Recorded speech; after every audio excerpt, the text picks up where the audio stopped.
আহসান মঞ্জিল ঢাকার অন্যতম প্রাচীন ঐতিহাসিক নিদর্শন আহসান মঞ্জিল। একসময় এখানে একটি প্রমোদ ভবন ছিল। এর নির্মাতা ছিলেন মোগল আমলে ঢাকা, ফরিদপুর, বরিশাল অঞ্চলের জমিদার শেখ এনায়েতুল্লাহ।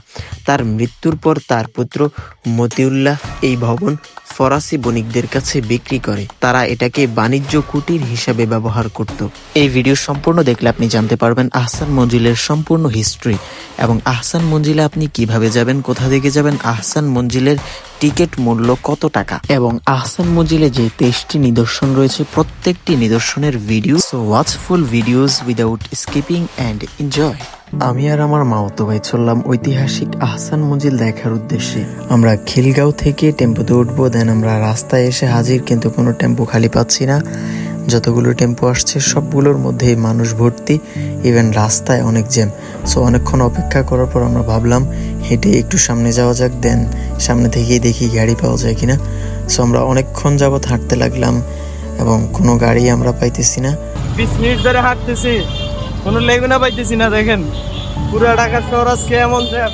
পরে আমরা ভাবলাম যে হেঁটেই দেখি কতটুকু যাওয়া যায়, ইভেন জ্যামও শেষ হইতেছিল না। সো আমরা হাঁটতে হাঁটতে একদম গুলিস্তান পেরিয়ে সদরঘাট যাব, তাই সদরঘাটের বাস ধরার জন্য অপেক্ষা করতেছি। অবস্থা পুরো খারাপ। 1 থেকে 1.5 ঘন্টার মতো কোনো ধরনের লেগুনা গাড়ি টাড়ি পাই নাই। তো হাইটে আসতে হয়েছে গুলিস্তান বিরিয়ানি মার্কেটের সামনে আছি আমরা এখন, এবং বাসের জন্য অপেক্ষা করতেছি। হাজমেরি বাস করে আমরা হচ্ছে সদরঘাট পর্যন্ত যাবো। সো সদরঘাট যাওয়ার জন্য আমরা আজমেরি বাসে উঠে পড়লাম এবং সদরঘাট থেকে আহসান মঞ্জিলের উদ্দেশ্যে রিকশায় উঠে পড়লাম। তো আমরা এখন যাচ্ছি আহসান মঞ্জিলের উদ্দেশ্যে এবং দেখতে পাচ্ছেন অটোর যাচ্ছি এবং আমার সঙ্গে আছে আমার ভাই জাবেল। সামনে রয়েছে জগন্নাথ বিশ্ববিদ্যালয়। এই যে আমাদের জাবের ভাই দেখতে পাচ্ছেন, জাবের ভাই বসে আছেন। ওনার একমাত্র ড্রিম হচ্ছে এই জগন্নাথ বিশ্ববিদ্যালয়। আচ্ছা ভাই, জগন্নাথ বিশ্ববিদ্যালয়ে যাওয়ার আপনার খুব শখ, তাই না? তো সেই প্রিপারেশন নিতেছেন ইনশাআল্লাহ। সো আপনারা সবাই দোয়া করবেন জাবের ভাইয়ের জন্য, তিনি যেন জগন্নাথ বিশ্ববিদ্যালয়ে চান্স পান। সো আপনারা ফুল ব্লগটি দেখতে থাকুন এন্ড এনজয় করুন। সো আমরা দেখতে দেখতে আহসান মঞ্জিল চলে আসলাম এবং আহসান মঞ্জিলের টিকিট কাউন্টার আপনাদেরকে ভিডিওর মাধ্যমে দেখাচ্ছি। এই হচ্ছে আহসান মঞ্জিলের টিকিট কাউন্টার। এখান থেকে আপনারা চাইলে সহজে টিকিট ক্রয় করে ভিতরে ঢুকতে পারেন। ইভেন আপনারা চাইলে অনলাইন থেকেও টিকিট ক্রয় করতে পারেন। সেটার জন্য ইউটিউবে বিভিন্ন ভিডিও আছে, সেগুলো দেখে আপনারা চাইলে অনলাইন থেকে আগে টিকিট বুক করতে পারেন এবং টিকিট মূল্য পড়বে মাত্র 40 টাকা। সো যারা 4 বছরের নিচে আছে তাদের জন্য টিকিট লাগবে না। সো আমার কাঁধে যেহেতু ব্যাগ, ওনারা বলতেছে যে ব্যাগ নিয়ে ভেতরে যাওয়া যাবে না, ব্যাগটাকে এখানে রেখে দেন এরপর যেতে হবে। ব্যাগ রাখার পর আমাকে একটা টোকেন দিয়ে দিল যেটাতে কিনা আমার ব্যাগের নাম্বার রয়েছে। সো পরবর্তীতে আমি ব্যাগ নিতে হলে অবশ্যই এই নাম্বার দেখিয়ে আমার ব্যাগ নিতে হবে। এখানে ভিতরে ঢুকলে হচ্ছে ব্যাগ নিয়ে ঢোকা যায় না। সো ব্যাগ হচ্ছে ওখানে তারা রেখে দেয়, তখন আপনাকে এরকম একটা টোকেন দিয়ে দিবে যেটা কিনা আপনার ব্যাগের নাম্বার লেখা থাকবে। তো এই অনুযায়ী আপনার লকারে হচ্ছে আপনার ব্যাগটা রাখা হয়েছে। মঞ্জিলের ভেতরে ঢোকার সময় প্রথম গেট দিয়ে আপনার টিকিট চেক করবে, দেন আপনাকে ভেতরে ঢুকতে দিবে। ভিতরে প্রথম গ্যালারিতে প্রবেশ করতেই দেখতে পাওয়া যাচ্ছে আহসান মঞ্জিলের পুরনো ছবি এবং লোহা দিয়ে তৈরি করা আহসান মঞ্জিলের ছোট্ট একটি শেপ। 2 নং গ্যালারি আহসান মঞ্জিলের পরিচিতি, রয়েছে সীমানা পিলার এবং রয়েছে আহসান মঞ্জিল তৈরির হিস্ট্রি। 3 নং গ্যালারি প্রাসাদ ডাইনিং রুম, পুরো প্রাসাদের সকলে মিলে যেখানে খাওয়া দাওয়া করতেন এই হলো সেই ডাইনিং রুম। 4 নম্বর গ্যালারি গোলঘর, এখানে রয়েছে হাতির মাথার কঙ্কাল। নওয়াবের বহু সংখ্যক হাতির মধ্যে ফিরোজ জং নামক এই হাতিটি নওয়াব আব্দুল গনির খুবই প্রিয় ও বিশ্বস্ত ছিল বলে জানা যায়।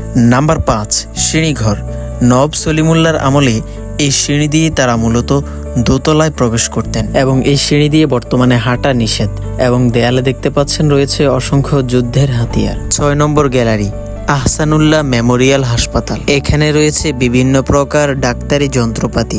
নাম্বার 7 মুসলিম লীগ কক্ষ, এখানে রয়েছে নওয়াব সলিমুল্লাহ সহ তিনার পরিবারের আরো বড় বড় সদস্যদের কিছু পেন্টিং এবং তাদের পরিচিতি। রয়েছে পিতলের তৈরি পানির পেয়ালা সহ অসংখ্য জিনিসপত্র, অসাধারণ টেবিল নকশি এবং রয়েছে নওয়াব পরিবারের সকল সদস্যদের একসঙ্গে একটি বিশাল ফটো। 8 নং গ্যালারি, এখানে রয়েছে বিশাল একটি বিলিয়ার্ড টেবিল। 9 নম্বর গ্যালারি সিন্দুক কক্ষ, এখানে রয়েছে সেই প্রাচীনকালীন অসংখ্য সিন্দুক এবং রয়েছে সিন্ধুকের ইতিহাস। নাম্বার 10, নবাব পরিচিতি। এখানে রয়েছে নবাব পরিবারের গুরুত্বপূর্ণ কিছু সদস্যের ছবি এবং তাদের হিস্ট্রি। রয়েছে জুলেখা বানুর পেন্টিং এবং তার পরিচিতি। 12 নম্বর গ্যালারি, নবাব সলিমুল্লাহ স্মরণে।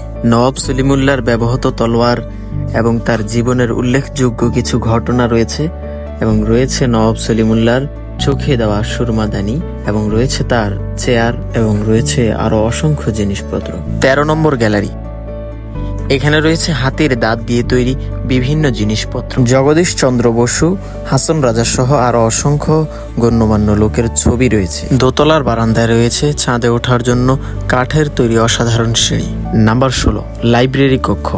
এখানে রয়েছে পুরনো লাইব্রেরি এবং পুরনো বই, রয়েছে টাইপ মেশিন।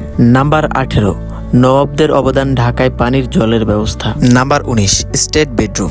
এখানে রয়েছে নবাবদের ঘুমানোর খাট এবং তাদের ব্যবহৃত আয়না। নাম্বার 20, নবাবদের অবদান ঢাকার বিদ্যুৎ ব্যবস্থা। এখানে রয়েছে সেই আদিমকালের বৈদ্যুতিক লাইট। নাম্বার 21, প্রাসাদ ডাইনিং। এই হলো দোতলার সেই প্রাসাদ ডাইনিং রুম। ঘুরতে ঘুরতে ক্লান্ত হয়ে গেলে রেস্ট নেওয়ার জন্য সুন্দর একটি রুম রয়েছে। নাম্বার 22, গোলঘর দোতলা। গোলঘর গ্যালারিতে রয়েছে নবাবদের ব্যবহৃত অস্ত্র এবং কিছু ডাল। নাম্বার 23, নাচঘর। এখানে রয়েছে পুরনো সেই পিয়ানো এবং রয়েছে নবাবদের জন্য রাজকীয় চেয়ার। সবশেষে এক্সিট দিয়ে বের হলেই দেখা যায় প্রাসাদের মূল চিত্র।